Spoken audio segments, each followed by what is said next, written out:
জীবনে যত প্রেম আছে কলিজায়, নবীজির তরে সব ঠুকু দিয়ে দেব তাই। বিনিময়ে শাফাত যদি তার পাই, মুছে যাবে জীবনে যত ব্যথা ভার। আলহামদুলিল্লাহ।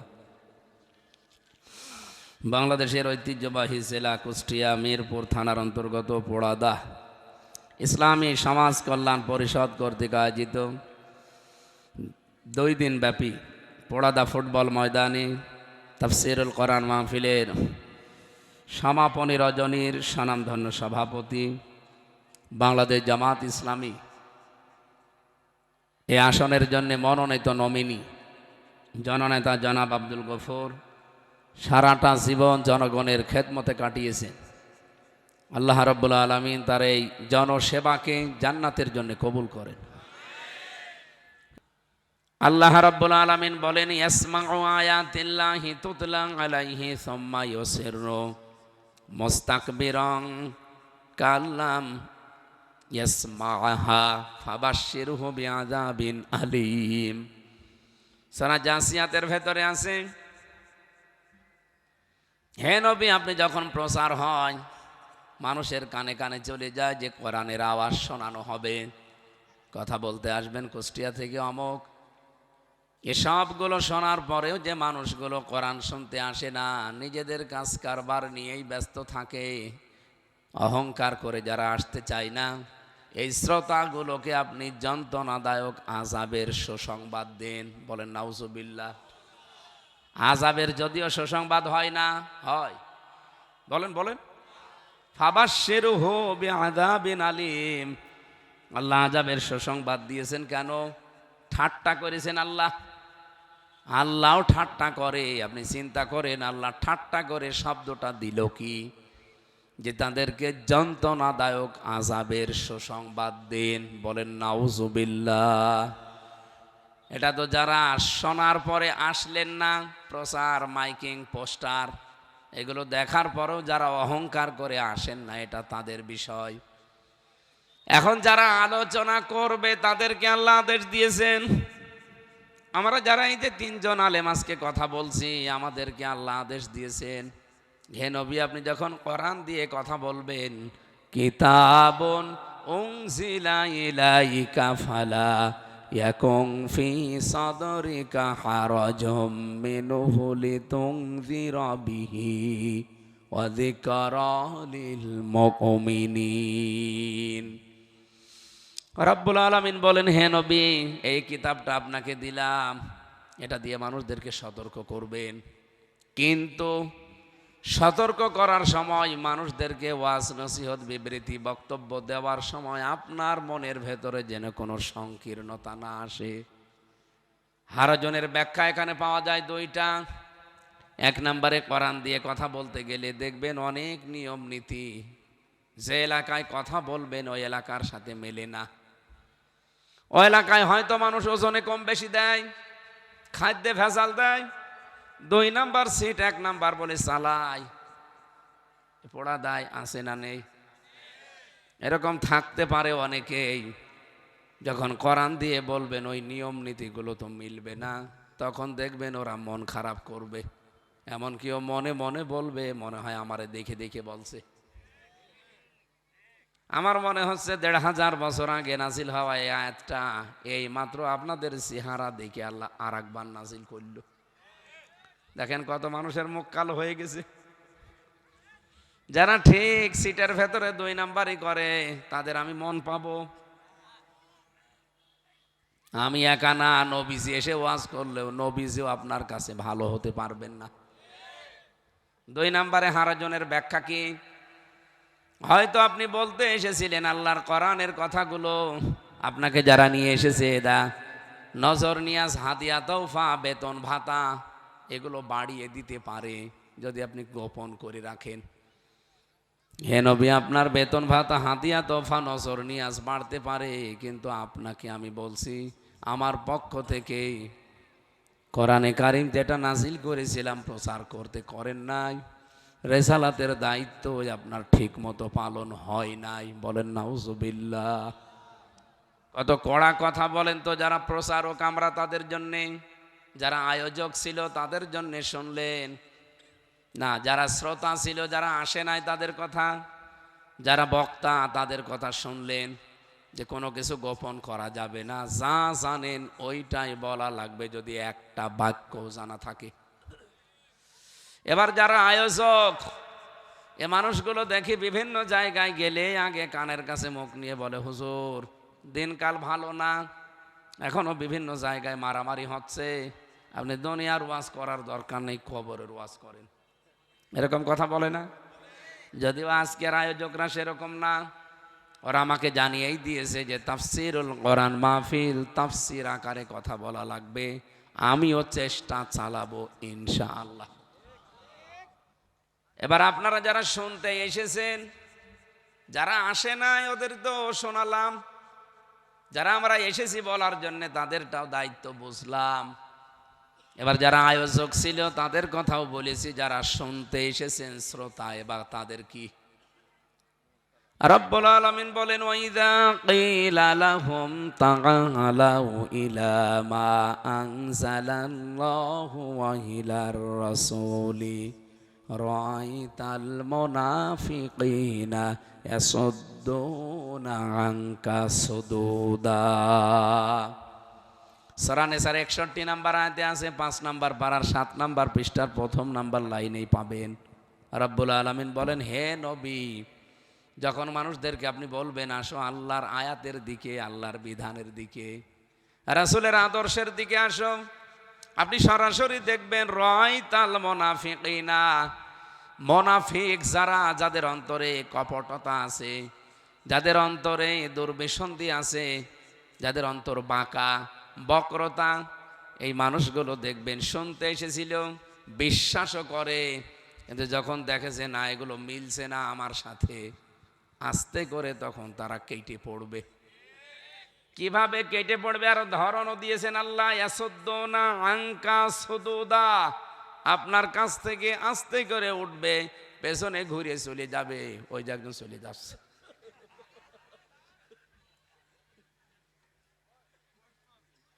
ও ঠিক আছে, ও 1 আঙ্গুল তুলেছে তার মানে ও প্রসাব করবে, 2 আঙ্গুল যারা তোলে কি করবে, আর 3 আঙ্গুল তুললে বিড়ি খাবে। আমি একবার পেয়েছিলাম সাতক্ষীরাতে, 3 আঙ্গুল তুলেছে। আরে ছোটবেলা থেকে আমি প্রসাব লাগলে স্যারদেরকে বলতাম, হুজুরদেরকে, যে এই পায়খানা করলে এই 3 আঙ্গুল আপনার কিসের? হুজুর বিড়ি খাবো। ঠিক আছে যা, বিড়ি এখন কি বলবো, ওর নেশা লেগে গেছে। বললাম ঠিক আছে, আপনাদের পাশের জেলায় যশোরেই তো বিড়ি তৈরি হয়, খেয়ে আবার তাড়াতাড়ি চলে আসবে। আমারে কথাও দিলে বলছে, হুজুর ঠিক আছে বেশি সময় লাগবে না, 4-5 মিনিট শেষ করে দেখি ঠিক আছে সামনে বসিস। কি নেশা দেখেছে, ওকে বিড়ি খেতে যাচ্ছে নাকি? না, মুরব্বী মানুষ তো 1 আঙ্গুল তুলিস, ওই যে আরেকজন যাচ্ছে। তাহলে 4 প্রকার জিনিসের নাম আমরা কোরআন দিয়ে শুনেছি, যারা আসে নাই তাদের জন্য আযাব আসতেছে।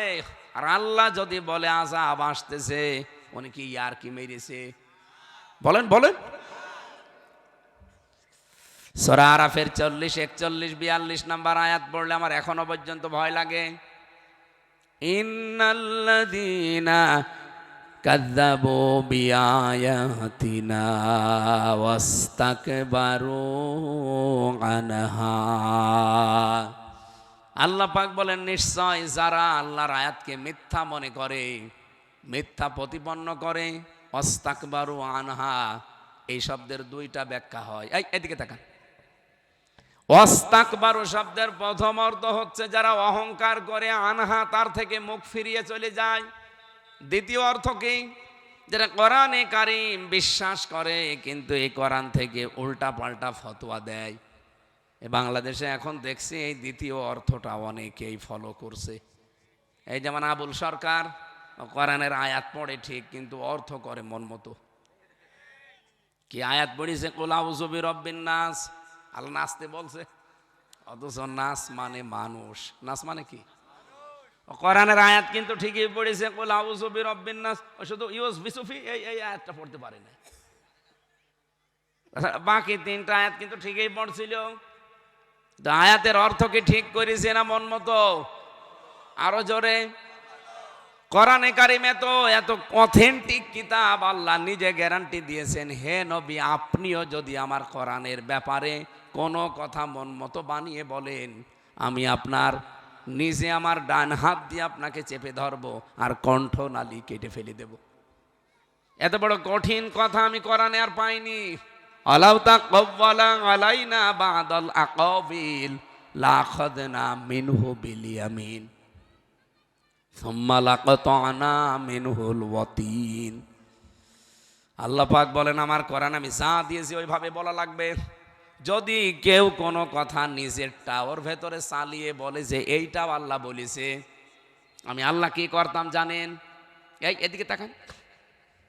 আল্লাহ পাক বলেন প্রথম শাস্তি হচ্ছে লাখাযনা মিনহু বিল ইয়ামিন, আমি তার ডান হাত চেপে ধরতাম আর কণ্ঠনালী কেটে ফেলে দিতাম। ঠিক আছে, আপনারা শুনতেছেন নাকি এমনি বসে আছেন? বলা লাগবে ভাই, আমি যা বললাম এটা ঠিক আছে কিনা বলে। না না ঠিক নেই। কি বলেন? এখানে আলেম নেই? আপনি আলেম না? এই যে মৌলানা, ও এটা মৌলানা। কি মৌলানা এটা? আলিয়া মাদ্রাসায় পড়া? না না, হ্যাঁ কওমি মাদ্রাসার আলেম নেই এখানে? কি আপনি কথা বললেন না কেন? আমি আয়াতের বাংলা বললাম, আমি বললাম ঠিক আছে, ওরা বলছে ঠিক আছে, ওদের নাই। আপনার তো বলার দরকার ছিল না, ভুল হয়েছে। আয়াতটা কিভাবে আমিও এতদিন এইভাবেই পড়েছি, এখন চিন্তা ভাবনা করে দেখছি না এতো মিলছে না। আপনি বাংলা অর্থ দেখেন, যে কোনো বাংলা কোরআন শরীফ নিয়ে এসে এইটাই পাবেন, আর আমি এইটাই লিখে পাশ করেছি, এই জন্যই মাওলানা কথা বলছে না। কিন্তু বাংলা অর্থটা কি একটু মিলান্ত শব্দের দিকে খেয়াল করেন। আল্লাহ বলেন লা আখাযনা, লামে তাকিদ, লা আখাযনা অবশ্যই আমরা ধরতাম। ধরতো কে? আরো জোরে বলেন। আল্লাহ বলছেন আমরা ধরতাম। মিন মানে হতে, হো মানে তাকে, বি মানে দ্বারা, ইয়ামিন মানে ডান হাত। এখানে বলেন তো আল্লাহ নিজে বলছেন আমি আমার ডান হাত দিয়ে আপনাকে ধরতাম, আপনার ডান হাত চেপে ধরতাম, এ কথা এখানে নেই, অথচ বাংলায় এটাই লেখা আছে। আমরা যে পড়ে অর্থ বের করতে পারি না এই শব্দগুলোর। বি শব্দের এখানে তিনটা অর্থ হয়। বি মানে দ্বারা, দিয়ে, কর্তৃক। আল্লাহ বলেন আমি ধরতাম আমার ডান হাত দিয়ে। কাকে ধরতাম? বলেন বলেন। নবীজি আপনাকে, আপনার ডান হাত ধরতাম না, আমার ডান হাত দিয়ে ধরতাম। আমার প্রশ্ন হচ্ছে আল্লাহর ডান হাতের শক্তি বেশি না বাম হাতের? বাম হাতের শক্তি নেই? অবশ্যই না। বাম হাতের থাপ্পড় খেয়েছেন আপনি? কাজ ছেলে কইটা? তোর বাবা কই? এখানে আছে?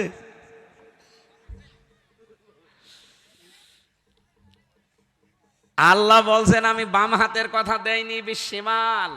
এই যে মাওলানারা যারা বসে আছেন, আল্লাহর কি বাম হাতে শক্তি নেই? বাম হাতের নাম না দিয়ে ডান হাতের নাম দিলেন কেন?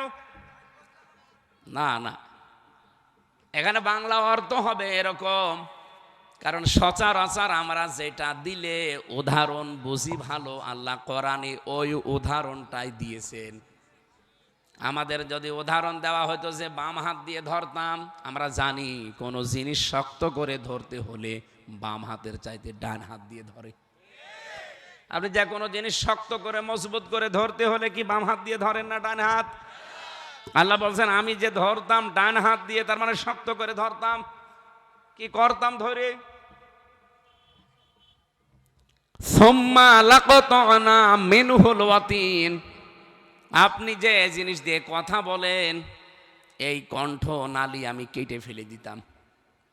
ফামা মিনকুম মিন আহাদিন আনহু হাজিজিন, আমাকে এই ব্যাপারে বাধা দেওয়ার মতো পৃথিবীর কারো শক্তি আরো জোরে বলেন, কত অথেন্টিক কিতাব এবার আপনি টের পেলেন?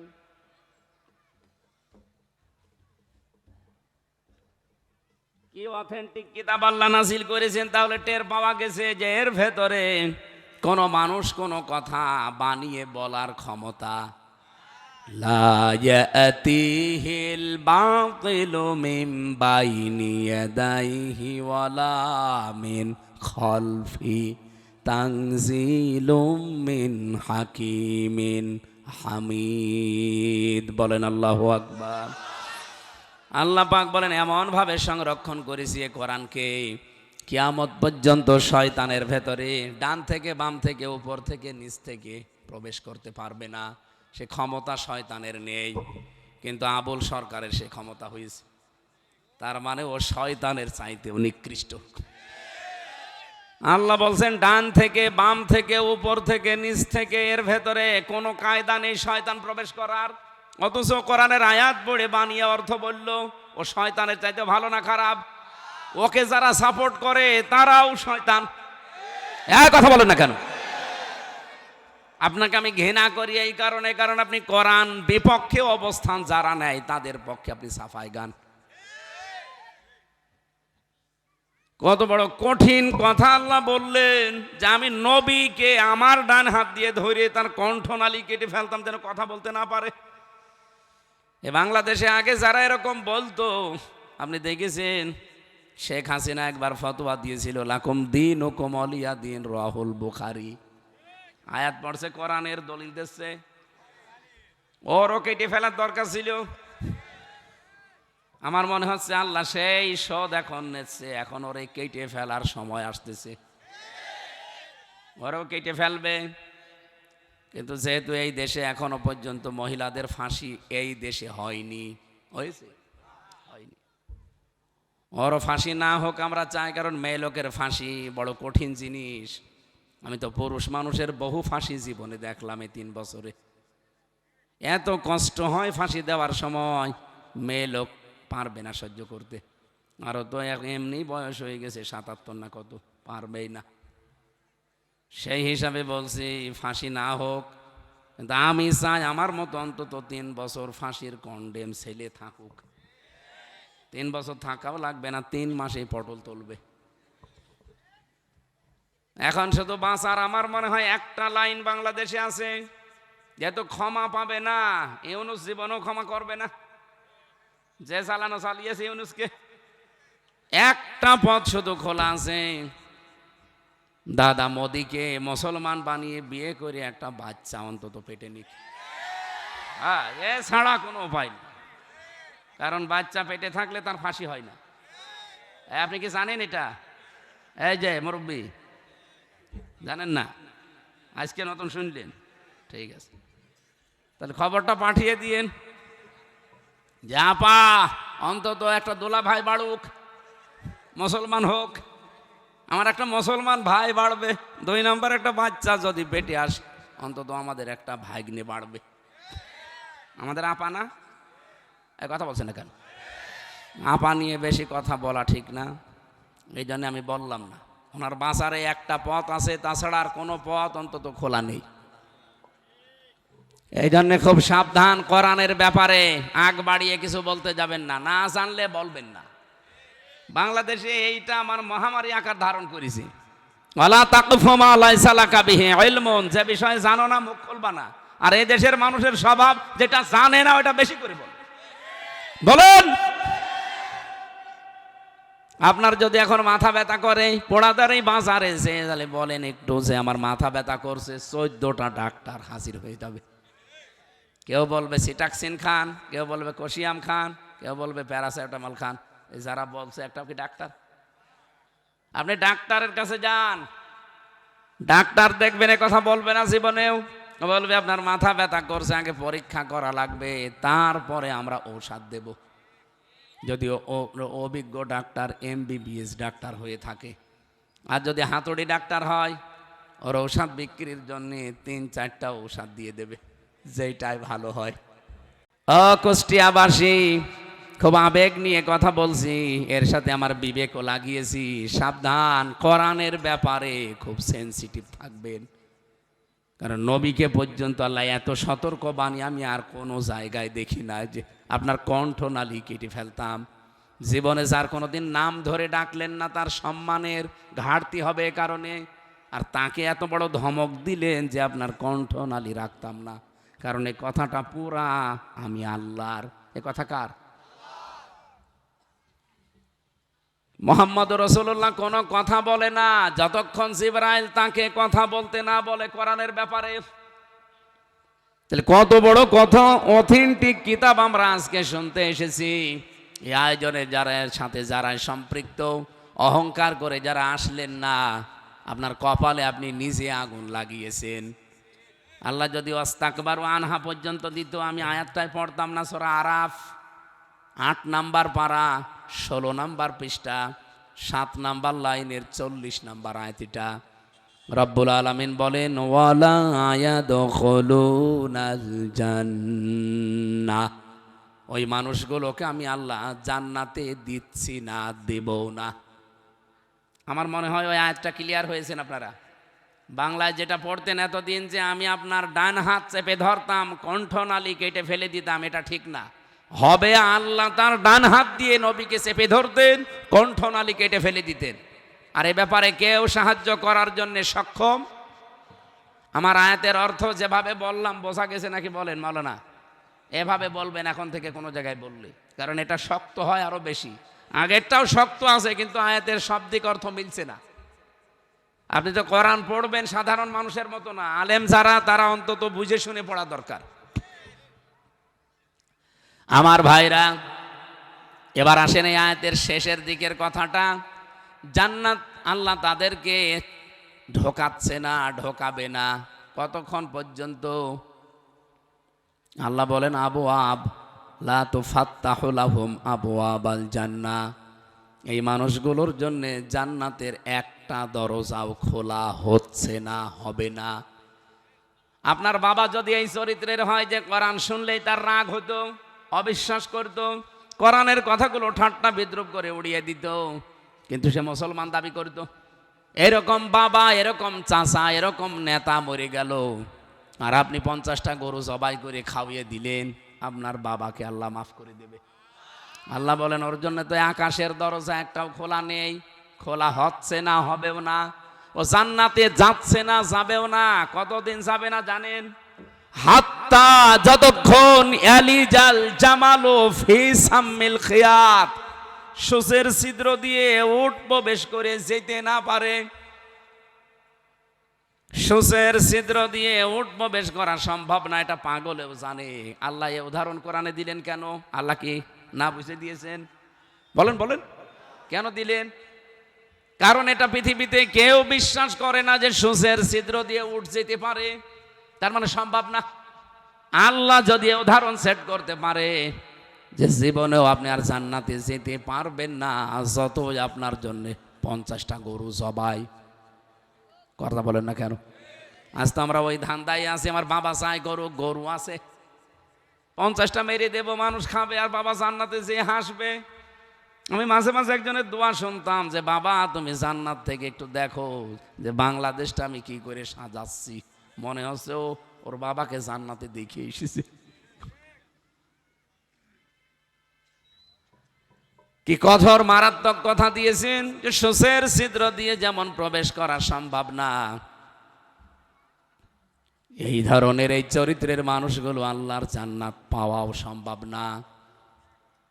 ওয়াকাযালিকা নাজিজিল মুজরিমিন, এই মুজরিম পাপিষ্ঠ মানুষদেরকে আমি আল্লাহ এইভাবে শাস্তি প্রদান করব।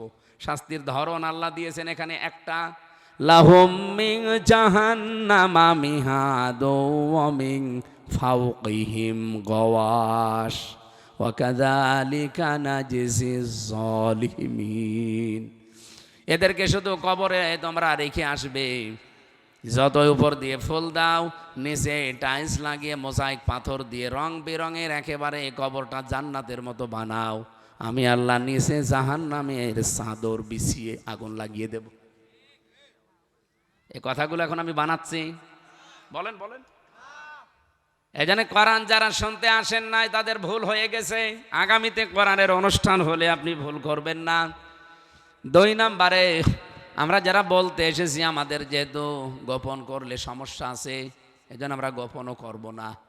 কোরআন যারা গোপন করে তাদের শাস্তি মারাত্মক দিয়েছেন।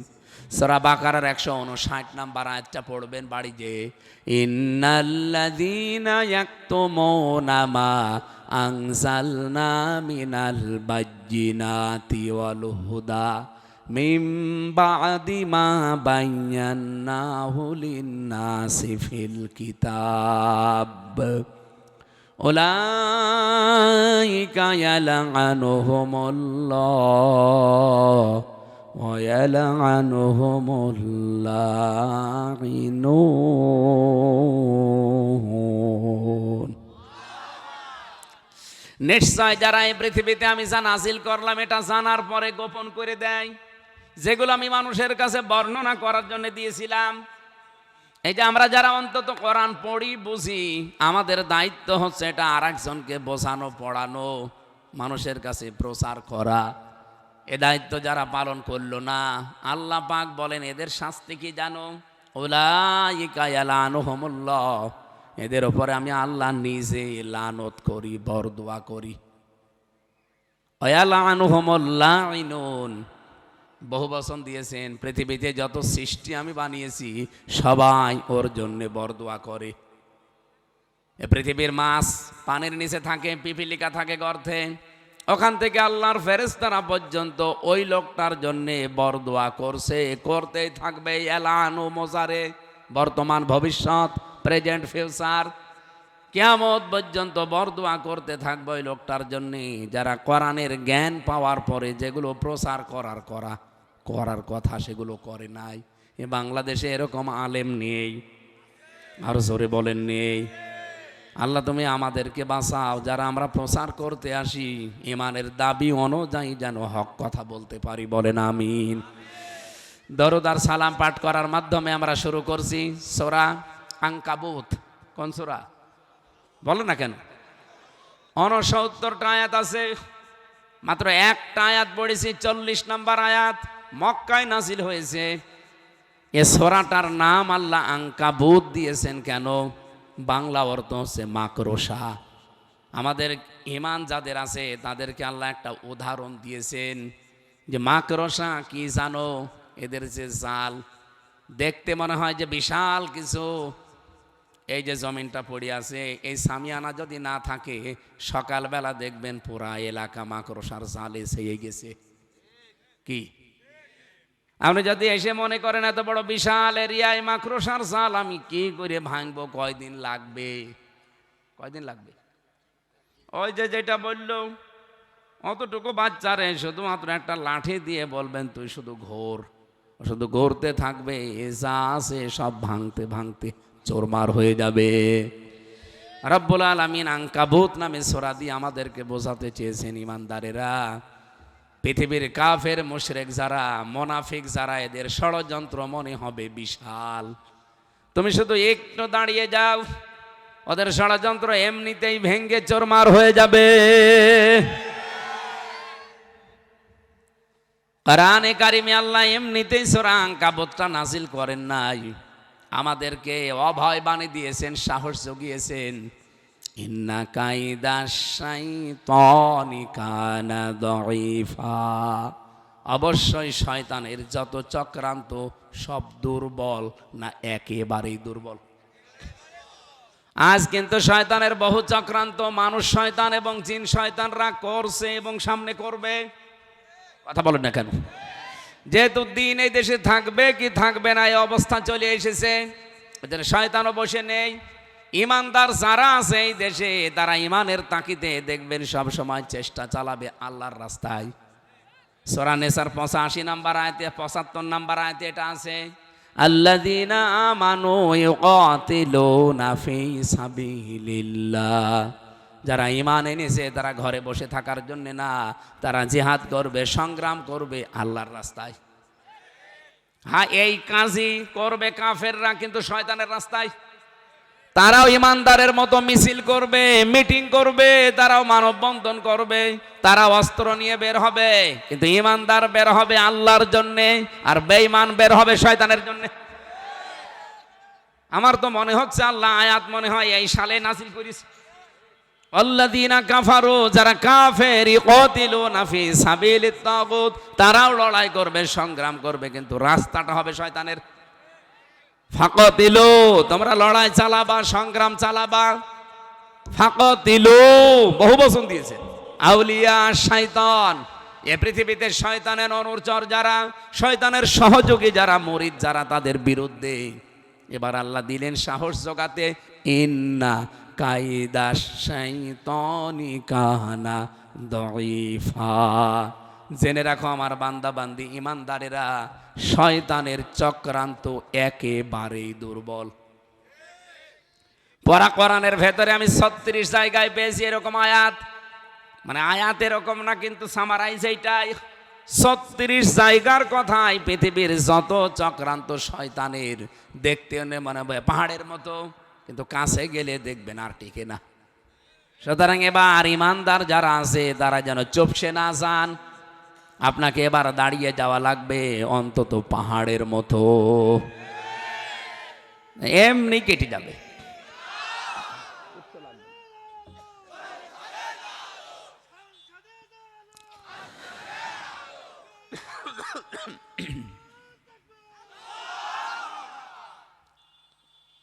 এবার একটা বিপরীত কথা বলি, সিস্টেম অপর পৃষ্ঠায় পাবেন, সূরা ইউসুফের 28 নম্বর আয়াতে। শয়তানের যত চক্রান্ত তামাম দুনিয়ায় আল্লাহ বললেন একেবারেই দুর্বল, কিন্তু মেয়েদের চক্রান্তের কথা বলতে গিয়ে আল্লাহ কিন্তু বলেন না যে মেয়েদের চক্রান্ত দুর্বল। ইন্না কাইদা কুন্না আযীম। এখানে যারা আলেমদেরকে বলছি, আল্লাহ কিন্তু ইন্না কাইদা কন্যা দিয়েছেন। শুধু যদি এখানে জোলাইখার কথা হতো তাহলে জোলাইখার নাম দিত আল্লাহ, অথবা কি দিত। আল্লাহ বহু বচন দিয়ে জানিয়েছেন যে জোলাইখার ষড়যন্ত্র শুধু না, কিয়ামত পর্যন্ত জোলাইখার মতো ষড়যন্ত্র মেয়েরা করবে। ইউসুফ নবীর বিরুদ্ধে ষড়যন্ত্র করে তারা 10 বছর জেল খাটিয়েছে। কিয়ামত পর্যন্ত জোলাইখার মতো ষড়যন্ত্র মেয়েদের ভেতরে থাকবে, তাদের দ্বারাও আমার ইমানদারেরা পরীক্ষার সম্মুখীন হবে। এখন নেই, বলেন বলেন, আমি যুবক মানুষের জন্য আমার বিরুদ্ধে এখন মেয়েদেরকে ওরা লাগাবে।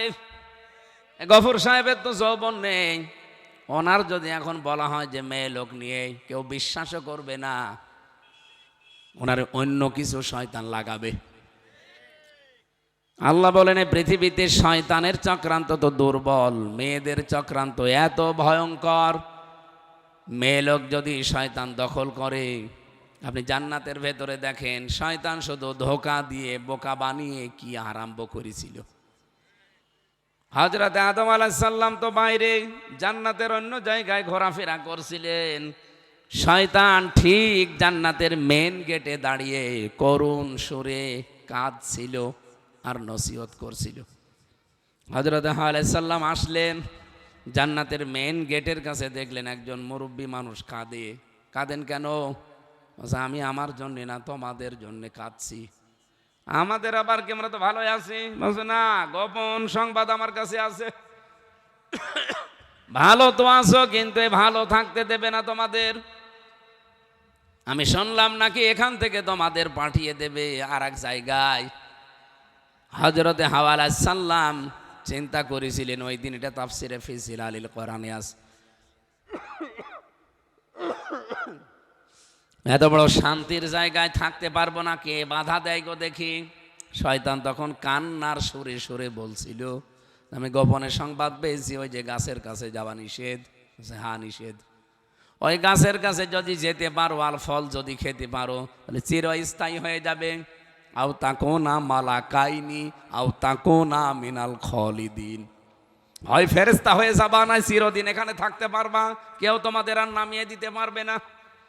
মেয়েদের ভেতরে স্বভাবটা এই, ওরা যদি কোনো কাজে একবার শান্তি পায়, জীবন চলে গেলে ওই কাজ তারা ছাড়তে চায় না, এটা অভ্যাস ওদের। ওরা যদি পরকীয়া প্রেমে একবার শান্তি পায়, আপনি মাথায় খেইটে মেরেও আটকাতে পারবেন না। দেখবেন 4-5টা ছেলে মেয়ে রেখে আল্লাহ রাস্তায় চলে গেছে। এই কথা বলছেন না কেন? যায় না, এরকম যায় না। শয়তান যদি ওদের কোনো কাজে একবার শান্তি দিতে পারে, আপনি যতই ওয়াজ নসিহত করেন বলবেন থাক পরে তওবা করে নেব। হযরতে হাওয়াকে যেহেতু টার্গেট করেছে, হযরতে হাওয়া তো মনে করছে কি এই শান্তির জায়গায় থাকতে পারবো না, মানে এত বড় শান্তির চেয়ারে যদি থাকতে না পারি, এই থেকে যা করা লাগে আমি তাই করব। আমার মনে হয় ওনাদের মতো একজন ছিল, তাকেও শয়তান দখল করেছিল। খাদি লোভ দেখাতো চেয়ার কিন্তু হারাবা আমাদের কথা না শুনলে, এজন্য মহিলা সব সময় ওদের অনুগত ছিল। এদিকে দেশ বিক্রি হয়ে যাচ্ছে, যাক সব চলে যাক, অসুবিধা নেই। আমার চেয়ারে যে শান্তি আমি পেয়েছি, জীবন চলে গেলে ওই চেয়ার ছাড়া যাবে না। শয়তান মেয়েদের টার্গেট করলে এইভাবেই করে। এখনো কিয়ামত পর্যন্ত যেহেতু শয়তান মেয়েদেরকে টার্গেট করবে, এই জন্য মেয়েদেরকে বলছি সাবধান। যেই মহিলাকে শয়তান টার্গেট করবে ওই পরিবারটা দেখবেন ধ্বংস হয়ে যাচ্ছে। আল্লাহওয়ালা দেখতে মনে হয় মেয়ে লোক, নামাজ পড়ে, বোরকা পরে, কালো মোজা পরে, হাত মোজা, পা মোজা, কিন্তু পরিবারে দেখবেন স্বামীর সাথে মিল নেই। এই কথা বলছে না কেন? এমনকি ফতোয়া পর্যন্ত দেয়, এলাকার সবাই আমারে ভালো বলে, শুধু এই খোকার বাপ আমারে দেখতে পারে না। তোর এলাকার সবাই ভালো বলার দরকার কি? খোকার বাপ যদি ভালো বলে তাহলে তুই ভালো। বলে সবাই আমারে দেখতে পারে, শুধু খোকার বাপ আমারে দেখতে পারে না। খোকার বাপ দেখতে পারে না কেন? যে কারণে পারে না ওই কারণগুলো আবিষ্কার করে তার কাছে আগে ভালো হন। কি কথা বলে না কেন? হ্যাঁ, এখানে আর একটা মাসলা আছে। কারো কাছে ভালো হওয়ার জন্য আপনি আবার আল্লাহ রসুলের বিরুদ্ধে চলে যাবেন না। লা তাআতা লি মাখলুকিন ইল্লা বিমাসিয়াতিল খালিক। এ পৃথিবীতে আল্লাহ রসুলের বাইরে চলে যায় এমন কোন সিদ্ধান্ত স্বামী না স্বামীর বাবারও মানা। সম্মানিত মা বোনেরা, এটা খেয়াল রাখবেন। অবশ্যই স্বামীর খেদমত করা আপনার হক এবং স্বামীর কথা মানা হক, কিন্তু এমন কথা মানা যাবে না যে কথা মানতে গেলে আপনার আখিরাত নষ্ট হয়ে যায়। এটা কি নাম ধরে ধরে বলা লাগবে? হযরতে হাওয়া আলাইহিস সালামকে শয়তান টার্গেট করে জান্নাত থেকে পর্যন্ত বের করে দিয়েছিল। উনি হাওয়া আলাইহিস সালাম আদম নবী আসার পরে তাকে এমন বোঝানো বুঝিয়েছে, রাগ করেছিল। শেষ পর্যন্ত আদম নবী হাওয়া আলাইহিস সালামের মন রক্ষার্থে গন্ধম গাছের কাছে গিয়েছিলেন। আল্লাহ দুনিয়ায় পাঠিয়ে দিলেন। আমারও মনে হয় আয়াত থেকে ব্যাখ্যা পড়ে আমি যেটা বুঝেছি, এই পৃথিবীতে কোনো পরিবারে যদি মহিলাকে শয়তান টার্গেট করে ওই পরিবারটা জাহান্নাম হয়ে যায়। শয়তানের চক্রান্ত তো দুর্বল, আল্লাহ বলেছেন। মেয়েদের চক্রান্ত বড় ভয়ঙ্কর। আল্লাহ আমাদের মেয়েদের চক্রান্ত থেকে বাঁচিয়েছেন, আগামীতে দেশে যেন আর চক্রান্ত না হয়। 54 বছরের প্রায় 636 বছর মেয়ে লোক ছিল দায়িত্বে। কি করেছেন আপনারা? 36টা বছর এই দেশের দায়িত্ব পালন করেছেন। যৌতুকের মতো একটা মহা কৌতুক চলছে, সেইটাও এই দেশ থেকে তুলতে পারেননি। কিসের দায়িত্বে ছিলেন মেয়ে লোক হয়ে? আগামীতে আমরা যদি সত্যি ইসলামকে নিয়ে যেতে পারি, আল্লাহর কসম দিয়ে বলছি, যৌতুক নামের মহা কৌতুক যেটা চলছে মানবতার সাথে, মেয়েদের সাথে, মেয়ের বাপের সাথে, এটা আমরা ঝাঁটা পিটাই করে বিদায় করব। আপনারা চান না এটা? খালি হাত তুলে চাইলেই হবে, পাঠাতে হবে না আমাদের। এবার বলেন রাজনীতি। যারা চায় এটা আপনি তাদেরও পাঠান। যারা কথা বলতে পারে যে আমরা গেলে কোরআন দিয়ে রাষ্ট্র চালাবো, সংসদ চালাবো, আপনি তাদেরকে পাঠাবেন। এখানে রাজনৈতিক গন্ধ খোঁজার দরকার নেই। এই দেশে 73টা দল কাজ করছে। যেই দলের লোক বলবে আমরা সংসদ কোরআন দিয়ে চালাতে চাই, আমি আপনাদের আহ্বান জানাবো তাদেরকে ক্ষমতায় নিয়ে যান। কোনো কিছু দেখার দরকার নেই। কিন্তু যারা বলে আমরা শরিয়া আইন, কোরআনের আইন বিশ্বাসই করি না, তারা গেলে চালাবে। এখানে আবার কি বলা লাগবে? এখানে কোন ধান্দাবাজি আছে, কোন ধাপ্পাবাজি আছে, কোন কোন চাপাবাজি আছে বলেন? এত ওপেন কথা। আপনি আজকেই বলেন যে আমরাও কোরআন দিয়ে সংসদ চালাবো, আল্লাহর কসম আমি আপনার পক্ষে এখনই কাজ করব। আপনি তো বলেন না, যারা বলে আমি তো তাদের সাথে আছি।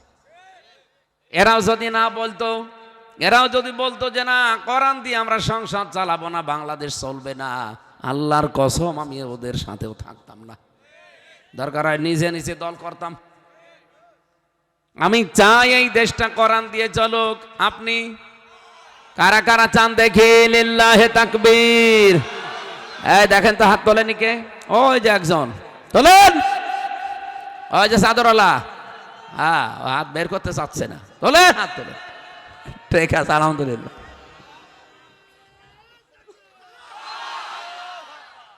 আলহামদুলিল্লাহ ভাই, মাহফিল সাকসেস।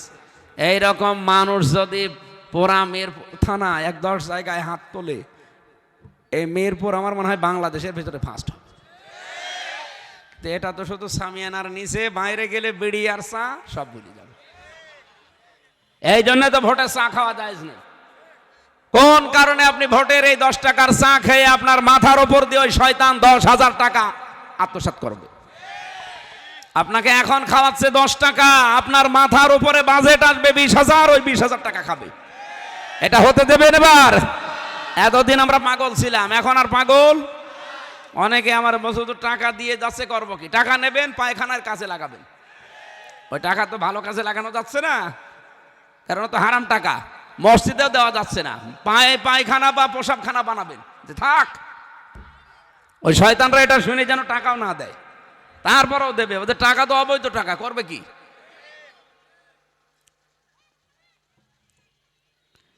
আমরা আঙ্কাবোধ থেকে যেটা অন্তত শিক্ষা পেয়ে গেছি, যে দুর্বল হওয়া যাবে না। শয়তানের যত চক্রান্ত সবগুলো দুর্বল, মাকড়সার জালের মতো।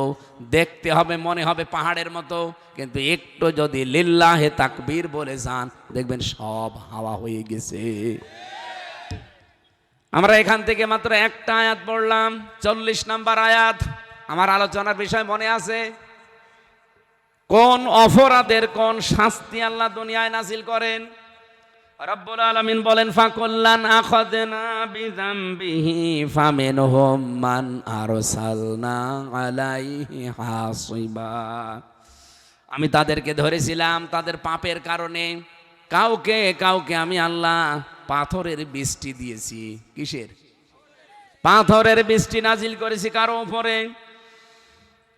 মিনহুম মান আখাযাতহু সাইহাতু, কাউকে আমি ঝঞ্ঝা বিক্ষুব্ধ মানে ঝড় আওয়াজ দিয়েছি, ঝড়ের আওয়াজে তারা কান কালা হয়ে পড়েছিল। মিনহুম মান খাসাফনা বিহিল আরদা, কাউকে আমি জমিনের ভেতরে গেড়ে দিয়েছি। মিনহুম মান আগরাকনা, কাউকে পানির ভেতরে ডুবিয়ে দিয়েছি। ওমা কানাল্লাহু লিয়াযলিমাহুম, আল্লাহ বলেন আমি কারো উপর অত্যাচার করতে চাই না। ওয়ালাকিন কানু আনফুসাহুম ইয়াযলিমুন, বরং মানুষ নিজেরাই নিজেদের উপরে জুলুম করে, এ কারণে শাস্তিগুলো যায়। এবার আসেন, প্রথমটা শুনলাম কি? এই পৃথিবীতে আল্লাহ পাক কাউকে কাউকে, এখানে হাসিবা শব্দের অর্থ পাথরের বৃষ্টি। রব্বুল আলামিন বলেন আমি কাউকে পাথরের বৃষ্টি দিয়ে দুনিয়া থেকে ধ্বংস করেছি। মিনহুম মান আখাযাতহুল, মিনহুম মান আখাযনা ফামিনহুম মান আরসালনা আলাইহি হাসিবা, তাদের কারো কাছে আমি পাথরের বৃষ্টি নাজিল করেছিলাম, কারো কাছে আমি ঝড় দিয়েছি, ঝঞ্ঝা। এমন ঝড় এসেছে তাদেরকে উল্টিয়ে পৃথিবী থেকে ডেড সি বানিয়ে দিয়েছে, মৃত সাগর। আমি বাইরের দেশে গেলে দেখেছি, জর্ডানে আমাকে দেখাচ্ছিল একজন যে এই সেই মৃত সাগর, যেখানে কোনো জীবজন্তু হয় না, কোনো মাছও হয় না, যা আছে উপরে ভেসে থাকে। এটা লূত নবী আলাইহিস সালামের জামানায় ওই জায়গাটা জিবরাইল তার পাখা দিয়ে একটা বাড়ি দিয়েছিলেন, এক বাড়িতে সাগর হয়ে গেছে। এবার আসেন তো কোন পাপের কোন শাস্তি, যেটা বলছিলাম এটার দিকে যাই। আমরা কোরআনে কারিমে পড়েছি, রব্বুল আলামিন বলেন আমতারনা আলাইহিম মাতারা, বৃষ্টি নাজিল করেছি তাদের উপরে, বৃষ্টির ঝড়। মাতার মানে বৃষ্টি, বৃষ্টির যে ঝড় হয় এটা হয়তো আমরা দেখিনি, মাঝে মাঝে এটা মরুভূমি এলাকায় হয়, বৃষ্টির ঝড় দেয় আল্লাহ। এক জায়গায় বিশাল পাহাড়ের মতো বালি স্তূপ হয়ে আছে, ঝড় আসার 2-3 মিনিটের ভেতরে দেখবেন একটা বালিও নেই। এখান থেকে 1 কিলোমিটার দূরে ওই বালিগুলো যে আবার পাহাড় হয়ে গেছে। এটা মরুভূমির ভেতরে এগুলো দৃশ্য দেখা যায়। ফাংসুর কাইফা কানা আকিবাতুল মুজরিমিন, নজর করে দেখবা যে মুজরিম পাপিষ্ঠ তাদের সাথে আমি আচরণ কি করেছি, তাদের পরিণতি কি বানিয়েছি। এখানে আল্লাহ একজন নবীর নাম আমাদেরকে শোনাচ্ছেন, তার নাম শুআয়ব। ওয়াইলা মাদিয়ানা খাহুম শুআইবা ক্বালা ইয়া কওমি ইবুদুল্লাহা মা লাকুম মিন ইলাহিন গায়রু। আমি মাদিয়ান শহরে তার ভাই হযরত শুআয়ব আলাইহিস সালামকে মাদিয়ান শহরে পাঠিয়েছিলাম। সে জাতির লোকের কাছে যে বলেছে, আমার জাতির লোকেরা আল্লাহর ইবাদত করো, তার সাথে কাউকে শরীক করবা না, তিনি ছাড়া কোনো ইলাহ নেই। ইলাহ শব্দের অর্থ 4টা।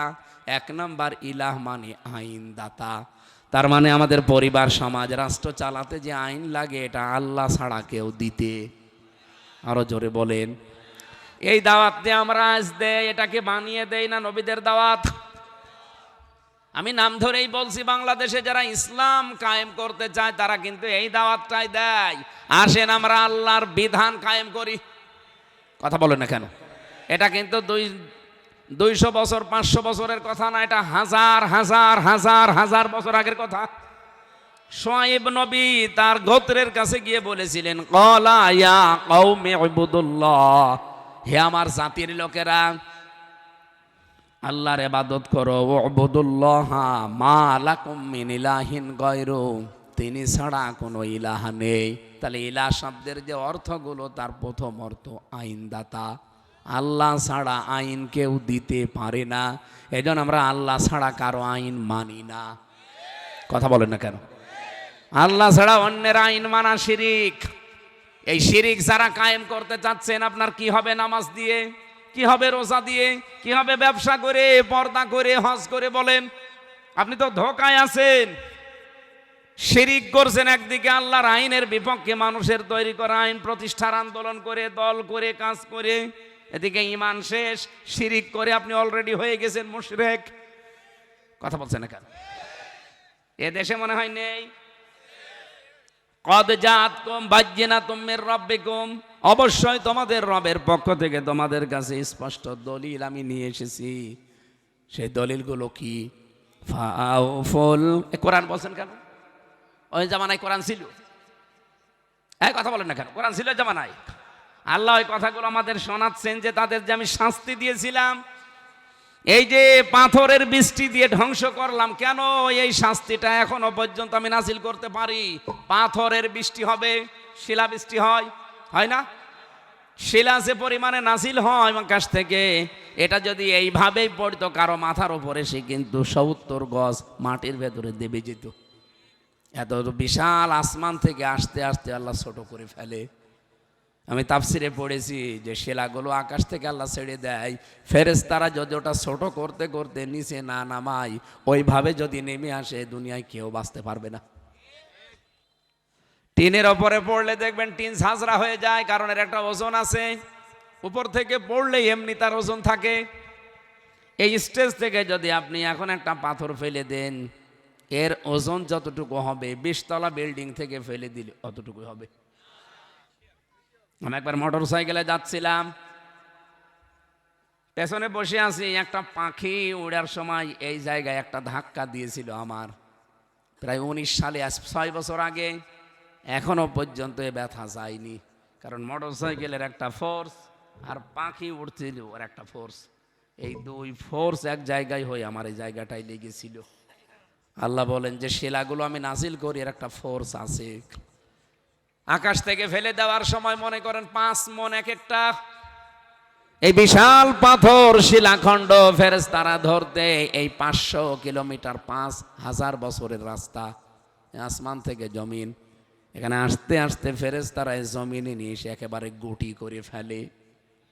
আমি মাঝে মাঝে আয়াতটা পড়ার পরে মনে করি, আল্লাহ মানুষকে টাইট করার জন্য তো তোমার তো কিছুই লাগে না, শুধু ফেরেশতাদেরকে বলবা যে তোর ওই পাথর ধরার দরকার নেই, পড়ুক। ও যেখানে পড়বে সেখানেই কাজ ফেম। মাকুল, কাসফে মাকুল চেনেন না? ওই যে হাতি বাহিনীর সাথে আল্লাহ করেছিল। এখন এই যে শাস্তিটা আল্লাহ কেন দেন? শিলাবৃষ্টি, ফসল আদি ফল ফলাদি সব নষ্ট হয়ে যায়। এখনো বাংলাদেশে যদি এই গোনাটা থাকে, আল্লাহ এখনো এটা নাজিল করার সম্ভাবনা নেই। আরো জোরে বলেন। আল্লাহ বলেন ফাউফুল কাইলা ওয়াল মিজান, এক নম্বরে তারা যেন ওজনে কম বেশি না করে। এই বাংলাদেশে কথা বলেন না কেন? এই পাপ যারা করছেন নিজের ক্ষতি করছেন না, আমাদের ক্ষতি করছেন আপনি। কারণে আযাব আল্লাহ নাজিল করবে আপনার কারণে। ফাউফুল কাইলা ওয়াল মিজান, এই যে মিজান দাড়ি পাল্লার ওজনে কম বেশি করা যাবে। ওয়ালা তাকতাবু ওয়ালা তাবখাসুন নাস আশিয়াহুম ওয়ালা তুফসিদু ফিল আরদি বাদা ইসলাহিহা। আর মানুষের কাছ থেকে যখন কোনো জিনিস নেয় তখন বেশি করে নেয়, দেওয়ার সময় কম করে দেয়। তার মানে ওজনে কম বেশি করা। অনেকে মনে করে এ আর কি, এ দুনিয়ার কাজ। কে বলেছে আপনাকে? এটা দুনিয়ার কাজ না। নামাজ যেমন আখেরাতের কাজ, রোজা রাখেন আখেরাতের জন্য, এইটাও আখেরাতের কাজ। 2 নম্বরে কাজ করতো কি? ওয়ালা তুফসিদু ফিল আরদি বাদা ইসলাহিহা, জমিন শান্ত হয়ে যাওয়ার পরে অশান্ত করার জন্য আপনি পায়তারা করবেন না। এই বাংলাদেশে যে গোনাটা সবচাইতে বেশি হয়। আগস্টের 5 তারিখের পরে আর 15.5 মাস আপনি হিসাব করেন, আমি পেয়েছি প্রায় 31 বার এই দেশটাকে অশান্ত করার জন্যে দাদি, আপা, খালা যাই বলেন ওখান থেকে চেষ্টা চালাচ্ছে, পারছে না। জনগণ একটু ঐক্যবদ্ধ আছে, এই জন্য পারছে না। এখন আবার অন্য লাইন নিয়েছে। যারা জমিনকে অশান্ত করার জন্য ওদের হাওয়া দিয়ে ওদের পামে পড়ে করতেছেন। বৃষ্টি কিন্তু নাজিল হবে পাথরের, নাকি আল্লাহর ওই শক্তি এখন আর নেই? বলেন। আল্লাহ পাক বলেন যালিকুম খায়রুল লাকুম, এই ওয়াজটা এমনি করি না, এটা তোদের জন্যই ভালো হবে। ইন কুনতুম মুমিনিন, যদি তোরা বিশ্বাসী হয়ে থাকিস। ওয়ালা তাকউদু বিকুল্লি সিরাতিন তুইদুন, আরো গোনা তাদের জীবনে 2টা ছিল। 1 নম্বরে ওয়ালা তাকউদু, বসে থাকবা না, বিকুল্লি সিরাতিন, প্রত্যেকটি রাস্তার পাশে, তুইদুনা ওয়া তাসুদ্দুনা, মানুষকে ভয় দেখানোর জন্যে, আতঙ্ক করার জন্যে রাস্তার মোড়ে মোড়ে ওত পেতে থাকবা না। এটা বাংলাদেশে এখন হচ্ছে। ইসলামপন্থীরা বের হলেই কি করে তাদের দুর্বল করা যায়, ভয় দেখানো যায়, আতঙ্কগ্রস্ত করা যায়, একদল মনে হচ্ছে নেমে পড়েছে। এই আয়াত এখন আমি বানালাম। বলেন। এটা সূরা আরাফের ভেতরে আছে, 85 নম্বর আয়াত। বাড়ি যে মিলাবেন আপনার জীবনে, আমার মনে হচ্ছে এটা আছে। ওয়ালা তাকউদু বিকুল্লি সিরাতিন তুইদুন, মানুষকে ভয় দেখানোর জন্য, আতঙ্কগ্রস্ত করার জন্য ওরা বিভিন্ন রাস্তায় ওত পেতে থাকে। এরপরে কি? ওয়া তাসুদ্দুনা আন সাবিলিল্লাহ, তারা আল্লাহর রাস্তা থেকে মানুষদেরকে দূরে সরানোর জন্য বিভিন্ন পায়তারা করে। আরে ভাই, আমার তো মনে হচ্ছে এই আয়াত এখন আর একবার নাজিল করলো আল্লাহ এই কুষ্টিয়ার জন্যে। আজ উজান গ্রামের জন্য নাজিল হয়েছে। উজান গ্রামে আজকে ইসলাম প্রতিষ্ঠা যারা করতে চায় তারা একটা মিছিল বের করেছিল, অতর্কিত হামলা চালিয়েছে আর একদল। আপনি কিন্তু পাথরের বৃষ্টি নাজিল করার জন্য উঠে পড়ে লেগেছেন। আল্লাহ নাজিল করলে শুধু আপনি মরবেন না, আমাদেরকে নিয়ে মরবেন। এই জন্যই তো সতর্ক করছি। 2 তলা নৌকা চলছে, কয়তলা বলেন বলেন? উপর তলায় আমরা আছি, নিচতলায় এমন কিছু মানুষ আছে পানির ব্যবস্থা শুধু উপরে, পানির ব্যবস্থা নিচে নেই। ওরা নিচ থেকে উপর তলায় শুধু পানি নিতে আসে। আমরা এই যে কয়েকজন যদি বলে এই বারবার পানি নিতে আসেন, আপনাদের কাছেই তো পানি আছে, ওরা যদি বলে ঠিক আছে ডিস্টার্ব আর করবো না, এবার ঠিক আছে, যেই একটা তক্তা খুলে যদি পানি নিচ থেকে বের করে, আর আমরা উপরে আব্দুল গফর সাহেবের মতো এত বড় আল্লাহর ওলি বসে বসে যদি বলে ঠিক আছে যে যা করছে করুক গা, লা ইলাহা ইল্লাল্লাহ, কাউকে কিছু বলবো না, সুবহানাল্লাহ, শুধু নিচে যারা আছে ওরাই ডুবে মরবে না, উপরে যারা আছে ওরা ডুববে। এই বাংলাদেশে অন্যায় অত্যাচার জুলুম চাঁদাবাজি দখলবাজিগুলো দেখে মুখ খোলা লাগে। এই কারণে অনেকে আমারে বলে আপনার এসব বলো দরকার কি, যে যা করছে করুক, তার হিসাব সে দেবে। আরে ভাই, তার হিসাব সে দেবে আমিও জানি, কিন্তু সে যে মরছে এই গুনাহ করে, আমারেও তো মারছে। আমি না বললে যে পাথরের বৃষ্টি নাজিল হবে, ও তো মরবে না, আমার ঘরও ভাঙবে। এই জন্য আমার নিজের বাঁচার জন্য হলেও তার সতর্ক করা, বাধা দেওয়া, আটকিয়ে রাখা দরকার। এই জন্য আগামীতে ইসলাম আসলে দেশে আমরা চাঁদাবাজি করব না, কাউকে করতেও দেব না। তাহলে ওই শাস্তি আর নাজিল হবে না। আমি কে নিচে নামবো আর অবশ্য না, আর নামলাম না, জান। দ্বিতীয় নম্বরে পেয়েছি হযরতে সালেহ নবীর জীবনী। এই ভালো করে শুনবেন, এটা কিন্তু আরো মারাত্মক। ওয়াইলা সামুদা খাহুম সালিহা। স্মরণ করো ওই সময়ের কথা যখন আমি সামুদ জাতির নিকটে তাদের ভাই সালেহকে পাঠিয়েছিলাম। তিনি ওই একই কথা বলেছিলেন আমাদের মতোই। ক্বালা ইয়া কওমি ইবুদুল্লাহ, হে আমার জাতির লোকেরা, আল্লাহর ইবাদত করা লাগবে, দাসত্ব করা লাগবে কার? আরো জোরে বলেন, আল্লাহর ইবাদত করা লাগবে। একামতে দিন এই দেশে যারা কায়েম করতে চায় তারা একই কথা বলে যে ইবাদত, দাসত্ব, বন্দেগী কার? বলেন বলেন। অথচ আমাদের নামের ওপরে আজকে কারা কারা যেন ট্যাগ লাগিয়ে দিয়েছে, আমরা নাকি মওদুদির ইসলাম প্রতিষ্ঠা করতে চাই। মওদুদির ইসলাম বলে কোন ইসলাম আছে দুনিয়ায়? বলেন বলেন। পৃথিবীতে ইসলাম একটাই, মদিনার ইসলাম। মওদুদিও মদিনার ইসলামের অনুসারী ছিল। মদিনায় যে বিশ্ববিদ্যালয়টা আছে, ওই বিশ্ববিদ্যালয় প্রতিষ্ঠাতা যারা যারা পরামর্শ দিয়েছে, মাওলানা মওদুদি একজন। আপনি কার বিরুদ্ধে কলম লেখেন, কার বিরুদ্ধে কলম তোলেন, টের পান? আপনার জীবনে কি আছে এমন? শুধু আলিফ বা তাসা পড়ানো ছাড়া কি করেছেন জীবনে? মাওলানা মওদুদি রহমতুল্লাহ আলাইহি জীবনে যে খেদমত করেছে, আপনাকে যদি এরকম 500 বছর হায়াত দেওয়া যায় কিছুই পারবেন না। আপনি শুধু খান আর পেট আর জহব্বা বড় করেন। আর সেই লোকটা যতদিন বেঁচে ছিল শুধু লিখেছে আর লিখেছে। আমাদের জীবনে তার লেখাগুলোই পড়ে আমরা শেষ করতে পারি না, আর আপনি ফতোয়াবাজি করেন। জীবনে তার মতো একটু কিছু করে দেখেন তো। মানুষ হিসাবে যদি ভুল থাকে, মরা মানুষ নিয়ে আমরা কথা বলতে চাই না, আল্লাহ যেন মাফ করে দেয়, এতটুকু কথা বলে না কেন? এই জন্যই তো বঙ্গবন্ধুকে নিয়ে আমি কিছু বলি না, জিয়াউর রহমানকে নিয়ে কিছু বলি না। মরে গেছে, তার হিসাব নিয়ে সে চলে গেছে। কিন্তু যারা জীবিত আছে আমরা যেন এরকম কোনো অপরাধ না করি, যে অপরাধের জন্য দুনিয়ায় শাস্তি নাজিল হলে শুধু আপনিই মরবেন না, আমারে নিয়ে মারবেন। এবার যে শাস্তিটার কথা বলছি ওটা তো গেল পাথরের বৃষ্টি। এবার যে শাস্তি নাজিল হবে এটা হচ্ছে আল্লাহ পাক তাদেরকে বায়ু দিয়েছিলেন, বাতাসের ঝড়। কিসের? বাতাসের ঝড় দিয়েছিলেন। অমিনহুম মান আখাযাতহু সাইহাতু। আল্লাহ বলেন ঝঞ্ঝা, বিক্ষুব্ধ ঝঞ্ঝা দিয়েছিলাম, ঝড় দিয়েছি, এমন কঠিন ঝড়। সালেহ নবী জাতির লোককে সতর্ক করলেন, ক্বাদ জাআতকুম বায়্যিনাতুম মির রাব্বিকুম। জাতির লোকেরাই সতর্কবাণী শোনার পরে বলেছিল, নবী দাবি করো, মানি তোমারে, কিন্তু আমাদেরকে কিছু দেখাও। কি দেখতে চান? এই যে বিশাল পাহাড়, এই পাহাড়ের উপরে যে পাথর দেখা যায় বড়, এই বড় পাথর থেকে একটা 10 মাসের গাভীন গর্ভবতী একটা উট বের করা লাগবে, উটনি, এবং সেখান থেকে একটা বাচ্চা বের হওয়া লাগবে। ওরা মনে করছে যে পাথরের ভেতর থেকে উট বের হবে না, আবার উঠে পেটে 10 মাসের বাচ্চা, এটা তো কল্পনার বাইরে। বলেন তো, এই কল্পনার বাইরে এই অসম্ভবকে সম্ভব করার দায়িত্ব কি নবীজির? কার? সঙ্গে সঙ্গে সালেহ নবী সিজদায় পড়ে গেলেন।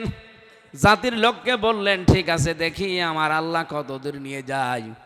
লম্বা সিজদা দিয়ে বললেন, আল্লাহ তুমি আমার সাথে থাকো। জাতির লোকেরা যেটা দেখতে চায় এটা যদি দেখাতে না পারি, আমার এলাকায় থাকায় দুষ্কর হয়ে যাবে। রব্বুল আলামিন পাঠিয়েছেন ঠিক, আমি ঘটনা বলার জন্য না, এখান থেকে একটা শিক্ষা নিতে চাই। আল্লাহ পাক সেই শিক্ষাটা এবার দিয়েছেন, হাদিহি নাকাতুল্লাহি লাকুম আয়াতান ফাযারুহা তাআকুল ফি আরদিল্লাহ ওয়ালা তামাসসুহা বিসুইন ফায়াখুযাকুম আযাবুন আলীম। সূরা আরাফের 83 নম্বর আয়াতে আছে, 73 নম্বর আয়াতে আছে। আল্লাহ ঠিক ওষ্ঠে পাঠিয়েছিলেন 10 মাসের গর্ভবতী, সেখান থেকে একটা বাচ্চা বের হয়ে এসেছে। রব্বুল আলামিন জাতির লোককে বললেন, এতদিন তো এটা আমি পাঠাতে চাইনি, তোমাদের কথা মতো যেহেতু পাঠিয়েছি, সাবধান, এইটা কিন্তু আল্লাহর নিদর্শন, ওষ্ঠে আয়াতান, তার নিদর্শন। আল্লাহ বলেন এতটুকুই না, ফাযারুহা তাকুল ফি আরদিল্লাহ, সে খেয়ে বেড়াবে, যেখানে ইচ্ছা যাবে জমিনে, যা ইচ্ছা খাবে, কেউ তাকে বাধা দিতে পারবে না। ওয়ালা তামাসসুহা বিসুইন, কেউ খারাপ উদ্দেশ্য নিয়ে তার কাছে যেতেও পারবে না। ফায়াখুযাকুম আযাবুন আলীম, কেউ যদি খারাপ উদ্দেশ্য নিয়ে যায় তার জন্য ভয়ঙ্কর যন্ত্রণাদায়ক আযাব আসতেছে। এটা নাই হাজার হাজার বছর আগের কথা, এখন আমাদের সাথে আয়াতের মিল কি? আল্লাহ যদি শুধু হাদিহি নাকাতুল্লাহি লাকুম পর্যন্ত দিতেন, তাহলে আয়াতটা আমি আজকে পড়তাম না। আল্লাহ পরের শব্দ দিয়েছেন আয়াতান, এই ওষ্ঠী তোমাদের জন্য আল্লাহর পক্ষ থেকে, শুধু ওষ্ঠী না, এটা একটা আয়াত, একটা নিদর্শন। এখন বলেন তো, পৃথিবীতে আল্লাহর নিদর্শন হিসাবে আল্লাহ আমাদের সামনে ওষ্ঠী রেখেছেন, কথা বোঝেন আপনি? না না, আমাদের সামনে আল্লাহর আয়াত এখন কি? কোরআন। বলেন না কেন? হাজার হাজার বছর আগে ছিল ওষ্ঠী, আল্লাহর আয়াত নিদর্শন। এখন আল্লাহর আয়াত, আল্লাহর নিদর্শন কি? আরো জোরে আর একবার বলেন, বলেন আর একবার।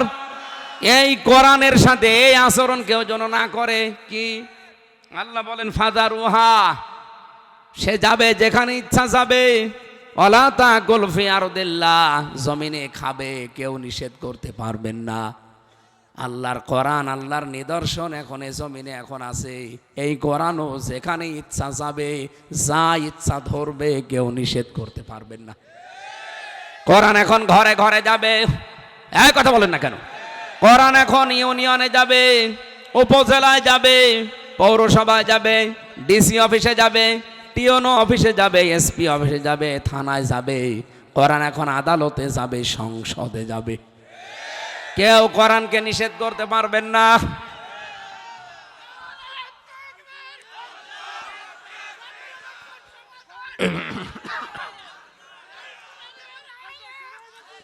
আলহামদুলিল্লাহ। এই আমার কথা বোঝেন নাকি আন্দাজে চিল্লান? বোঝেন? এটা কি এখন ওষ্ঠীর জামানা আছে? কিসের জামানা? কোরআনের আয়াতান, এটাও নিদর্শন। এটা সবচেয়ে বড় নিদর্শন। বিভিন্ন নবীদেরকে আল্লাহ বিভিন্ন মুআজিজা দিয়েছিলেন, আর আমাদের নবীকে যে মুআজিজা দিয়েছেন কিয়ামত পর্যন্ত, এই মুআজিজার শেষ নেই। তার নাম কোরআন। কথা বললেন না কেন? যেখানে ইচ্ছা যাবে কোরআন, কেউ নিষেধ করতে পারবেন না। আজ ঘরে ঘরে কোরআন পৌঁছিয়ে দিতে যায়, অনেকেই বাধা দিচ্ছে। এই দৌলতপুর থানাতে এটা বেশি হচ্ছে। কোরআনের কথা মেয়েরা মেয়েদের কাছে বলতে গেলে বাধা দেয়, বলে না এরা জামাত ইসলাম। ওরে শয়তান, তোর তো দায়িত্ব ছিল কোরআনের কথা প্রচার করে দেওয়া ঘরে ঘরে। নিজে পারো না, নিজের বাবাও পারে না, যারা করে তাদের বাধা দাও। তুমি তো আবু জেহেলের ভাইরা ভাই। এই দৌলতপুরে যারা কোরআনের প্রচার করতে বাধা দিচ্ছে, মেয়েদের নাম দেয় এরা জামাত ইসলাম, এরা শিবির। আরে ভাই, জামাত করে, তুই করতে পারিস না? এ দায়িত্ব তো তোরও ছিল। বাল্লিগু আন্নী ওয়ালাউ আয়া, একটা বাক্য যদি তোর জানা থাকে পৌঁছিয়ে দে। তো জামাত ইসলাম কেন শুধু এই দায়িত্ব নেবে? তোর দায়িত্ব নেই? যেখানে ইচ্ছা যাবে কোরআন, কেউ বাধা দিতেই 92% মুসলমানের দেশে কেউ যদি বাধা দেয়, সেখানেই তারে জিন্দা। Do or die. এখানে এখন আর কোনো ফতোয়া নেই, তুই বাধা দিবি কোন কারণে? ওই জামানায় নবী সালে বলেছিলেন সাবধান, আল্লাহর উষ্ঠে, আল্লাহর নিদর্শন বাধা দেওয়া যাবে না। ওয়ালা তামাসসুহা বিসুইন, এমনকি খারাপ উদ্দেশ্য নিয়ে স্পর্শ করা যাবে না। কিন্তু ওরা মেরে ফেলেছিল। মেরে ফেলার পরে আল্লাহ ঝঞ্ঝা বিক্ষুব্ধ বাতাস দিয়ে ধ্বংস করে দিয়েছেন। আজও আল্লাহর এই নিদর্শন সৃষ্টি, আল্লাহর এই আয়াত মুজিজা, এর কাছে খারাপ উদ্দেশ্য নিয়ে কেউ যেন না আসেন। খারাপ উদ্দেশ্য নিয়ে আসার অর্থ বুঝে ফেলেছেন আপনারা? এবার কায়েম হবে, এ ঘরে ঘরে যাবে, এ থানায় যাবে, আদালতে যাবে, সংসদে যাবে, এ ক্যান্টনমেন্টে যাবে, বঙ্গভবনে যাবে, সব জায়গায় যেতে চাই। কেউ বাধা দিতে পারবেন? আরো জোরে বলেন। বাধা দিতে আসলেই মনে করা লাগবে এটা কোরআনের শত্রু। অনেকে দেখছি মোল্লা নাম নিয়ে বাধা দেয়। এই ঠিক আছে, অনেক মানুষকে দেখছি নাম এর আগে পরে মোল্লা, এবার কোরআন বিরোধী। কি গো, কেমন মোল্লা তুমি? মোল্লা মানুষ কোনোদিন কোরআনের বিরুদ্ধে যেতে পারে? মোল্লার কাজই তো কোরআন শরীফ আরো প্রচার করা, প্রতিষ্ঠার দায়িত্ব নেওয়া। আর এমন মোল্লা তুমি উল্টা পাল্টা ট্যাগ লাগিয়ে দিয়ে যে কোরআন প্রচার করা যাবে না। জামাত ইসলাম হোক, বিএনপি হোক, চরমনায় হোক, মামুনুল হক সাহেবের দল, যত দল এদেশে আছে, কোন দলের লোক যদি কোরআন বাদ দিয়ে অন্য কিছু প্রচার করতে যায়, তারে প্রচার করতে বাধা দেবেন। খারাপ উদ্দেশ্য নিয়ে তার কাছে গেলে ফায়া খোসাকুম আযাবুন আলীম, তাদেরকে আমার আল্লাহ আযাব দেবেন, কঠিন যন্ত্রণাদায়ক আযাব। আল্লাহ আমাদের হেফাজত করেন এই জাতিকে, বলেন আমিন। কত বড় নিদর্শন পেয়েছেন আপনি, এর ওজন টের পান। রব্বুল আলামিন বলেন, ইন্না আরাদনাল আমানাতা আলাস সামাওয়াতি ওয়াল আরদি ফাবাইনা আইয়াহমিলনাহা ওয়া আশফাকনা মিনহা ওয়া হামালাহাল ইনসান ইন্নাহু কানা যালুমান জাহুলা। এটা 72-73 নাম্বার আয়াতে আছে সূরা আহজাবের। ইন্না আরাদনাল আমানাতা, অবশ্যই আমি এই যে আমানত কোরআন, আমার নিদর্শন, এটা আমি নাজিল করেছি। প্রথমে আসমানকে দিতে চাইলাম, সে রাজি হইল না। জমিনকে দিতে চাইলাম, সে রাজি হইল না। এরপরে পাহাড়কে দিতে চেয়েছি, সেও বলছে না, আমি পারবো না। সর্বশেষ আমি এটা মানুষের কাছে দিলাম, মানুষ ঠিক বহন করে নিয়ে বেড়াচ্ছে, অথচ মানুষ তো জানে না যে এর ওজন কি। এর ভেতরে কি কি দিয়েছি মানুষ এখনো টের পায়নি। মানুষ যদি টের পেত যে এর ওজন কি, এই মানুষও নিতে রাজি হইতো না।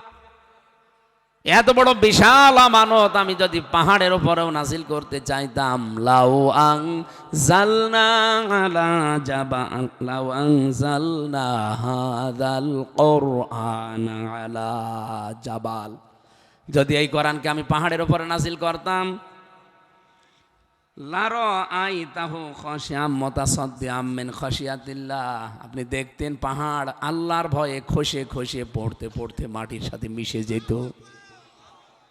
পাহাড়ের বর্ণনা পড়েছিলাম কোরআনে কারিমে, পাহাড়কে আল্লাহ পেরেক বানিয়েছেন। কি বানিয়েছেন? এই যে স্টেজটা বানাতে পেরেক মেরেছে বিভিন্ন জায়গায়, বলেন তো পেরেকের যে মাথাটা এখনো বের হয়ে আছে, ওই যে চ্যাপ্টা মাথা, কিন্তু হুল যেটা সুইয়ের মতো, ওইটা কিন্তু কাঠের ভেতরে ঢুকে গেছে। কথা বলেন না কেন? ভেতরে যেটা ঢুকেছে আর উপরে যেটা মাথা বের হয়ে আছে, উপরের মাথা বড় না ভেতরে ঢোকাটা বড়? মাথার চাইতে কমপক্ষে 20 ডবল বড় ভেতরে ঢুকে আছে। আল্লাহ পাহাড়কে বানিয়েছেন পেরেক, তার মানে যে পাহাড় দেখা যায় চট্টগ্রামে, সিলেটে, এরপরে শেরপুরে, ময়মনসিংহে যে পাহাড়গুলো দেখতে পান, এই পাহাড়গুলো উপরে যেটা দেখা যাচ্ছে এটা শুধুমাত্র ওই মাথাটা, ভেতরে আল্লাহ পাক এরকম 20 ডবল মাটির নিচে গেড়ে দিয়েছে। এই পাহাড় পর্যন্ত খসে খসে মাটির সাথে মিশে যেত। এত বড় আমানতটা আল্লাহ আমাদের দিলেন। এই আমানতের সাথে যে আচরণগুলো হচ্ছে, হযরতে সালেহ নবীর জামানায় যেভাবে ঝড় আল্লাহ নাজিল করেছিলেন, আমার ভয় হয় কোরআনের সাথে আচরণ করে না জানি কোন ঝড় আবার চলে আসে। আল্লাহ আমাদেরকে এই ভয়ঙ্কর আযাব থেকে যেন বাঁচান, বলেন আমিন। অমিনহুম মান খাসাফনা বিহিল আরদা, কিছু মানুষকে আমি জমিনের ভেতরে গেড়ে দিয়েছিলাম। ওই যে ডেড সি, যারা লূত নবীর বংশধর, লূত নবীর বংশধরের কথা আমি হাদিসে পড়েছিলাম। 2 জন ফেরেশতা এসেছিলেন, আসরের সময় বললেন, আল্লাহর নবী আপনার উম্মতদেরকে নিয়ে চলে যান, এখানে আমরা আল্লাহর গজব নাজিল করব। কারণ কি, এখানে পুরুষে পুরুষে জেনা হয়। হযরতে লূত নবীকে আল্লাহ আদেশ দিলেন, ফাআজাইনাহু ওয়া আহলাহু ইল্লা ইমরাতাহু কানাত মিনাল গাবিরিন। এটা সূরা আরাফে 8 নম্বর পারা 20 নম্বর পৃষ্ঠা 3 নম্বর লাইনে 83 নম্বর আয়াতে আছে। হে নবী, আমি আপনাকে আর আপনার আহল পরিবার এই দুইটাকে বাঁচাবো, কিন্তু ইল্লা ইমরাতা, এই পরিবারের ভেতরে একজন মহিলা আছে যেটা আপনার স্ত্রী, ওইটা বাদ দিয়ে। কানাত মিনাল গাবিরিন, কারণ সে পশ্চাৎ অবলম্বনকারীদের অনুসন্ধান করেছে, পেছনে ছিল। সুলাইমান কি হযরতে লূত নবীর জামানায় সব ধ্বংস করে দিয়েছিলেন আল্লাহ, শুধু লূত নবীকে আর তার আহাল পরিবারকে বাঁচিয়েছিলেন। এমনকি তার স্ত্রীকে আল্লাহ নিষেধ করলেন। তাফসীর পড়তে গিয়ে পেলাম, কেন স্ত্রীকে নিষেধ করলেন? সেও তো পরিবারের লোক। জবাব এসেছে, লূত নবীর স্ত্রীর চরিত্র কিন্তু ভালো ছিল, তার চরিত্র খারাপ ছিল না, সে চরিত্রহীনা ছিল না। কিন্তু গজব নাজিল করার সময় আল্লাহ ধ্বংস করে দিয়েছেন এই কারণে মহিলা তলে তলে চরিত্রহীন লোকদেরকে সাপোর্ট করত। বাংলাদেশে বহু মানুষ বলে, আমি নামাজ পড়ি, রোজা রাখি, আমার বউ পর্দায় থাকে, আমার ব্যবসা হালাল, আমি হজ করে এসেছি, আমি তো ভালো মানুষ, আল্লাহ আমারে জাহান্নামে দেবে। কোন কারণে দেবে আমি তো খুঁজে পাই না। খুঁজে পান না? আপনি ভালো, কিন্তু এমন মানুষকে সাপোর্ট করেন যার চরিত্র ভালো না। এই কথা বলা লাগবে, এরকম মানুষ নেই। আপনি ভালো, আপনার বউ পর্দায় থাকে, আমি তাও জানি, আপনার ব্যবসা হালাল, কিন্তু এমন মানুষকে আপনি তলে তলে সাপোর্ট করেন বা প্রকাশ্যেও সাপোর্ট করেন যেই মানুষের চরিত্র ভালো না। লূত নবীর স্ত্রী চরিত্রহীন মানুষদের সাপোর্ট করার কারণে নবীর স্ত্রী যদি জাহান্নামে যায়, আপনি কে বলেন? এখন যদি শোনার পরে আপনার রাগ হয়, হ্যাঁ হুজুর যা বছর আমার গায়ে লাগছে, গায়ে তো লাগবেই, আপনি সাপোর্ট করেন কেন? এমন মানুষকে সাপোর্ট করা যাবে না যার রাত 9টার পরে ঠিক মতো পা মাটিতে পড়ে না। এরকম নেতা দেশে নেই। আমি গ্যারান্টি দিতে পারি এই লোকটা জীবনে ছোটবেলায় কি করেছে জানি না, কিন্তু জামাত ইসলামীতে যোগ দেওয়ার পরে জীবনে কোনোদিন একটা বিড়ি খায়নি। এটা ঠিক আছে তো? হ্যাঁ ঠিক আছে। ছোটবেলার কথা যেহেতু জানি না, ওটা বাদ দিলাম। ওই সময় আবার পাতার বিড়ি পাওয়া যেত, খেতেও পারে, ছোটবেলায় বাদ। তো জামাত ইসলামীতে যোগদান করার পরে আমি গ্যারান্টি দিই, কারণ এই দেশে জামাত ইসলামীর অ্যাক্টিভ যারা, তারা বিড়িও খায় না। মদ বাবা গাঁজাও তো বাদই দিলাম, বিড়িও খায় না। কিন্তু আপনি যে না তার পেছনে থাকেন, ও তো বিড়ি না, ও তো লাল পানি ছাড়া ঘুম আসে না।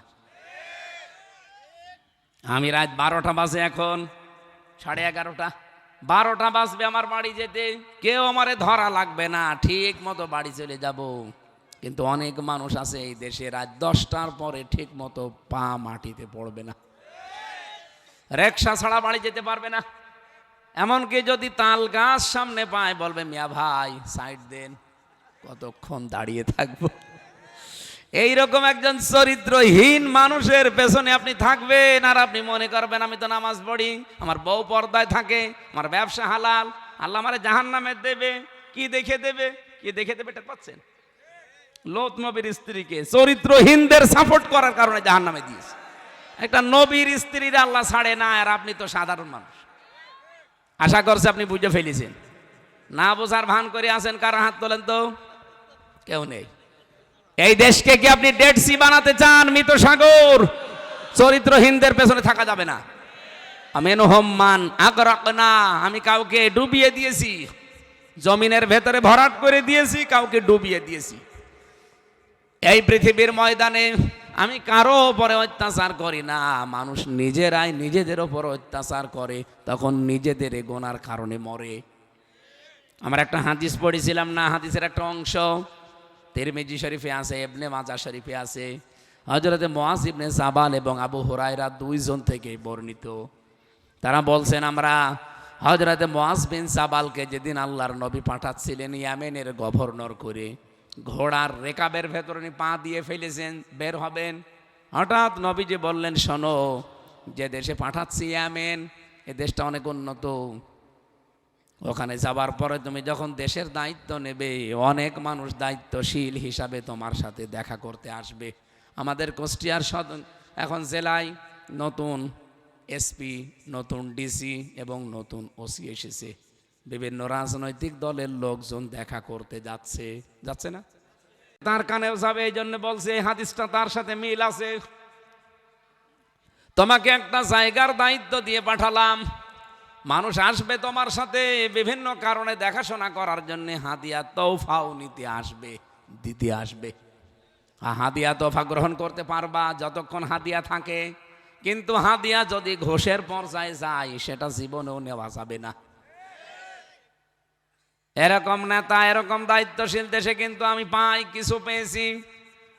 এমনকি তারা ফুল দিলেও নিতে চায় না, বলে না আপনি যদি এমনিতে হাদিয়া দেন ঠিক আছে, কিন্তু এটা যদি কোনো বিনিময়ে দিতে চান আমি জীবনেও নেব না। নবীজি বলেন, হে মুআজ, যে জায়গায় পাঠাচ্ছি দেখবা এমন সময় আসবে মানুষেরা বলা বলি করবে আল্লাহর কিতাব আর রাজ্য রাজনীতি আলাদা। আলা ইন্নাল কিতাবা ওয়াস-সুলতানা লা ইফতারিকুন।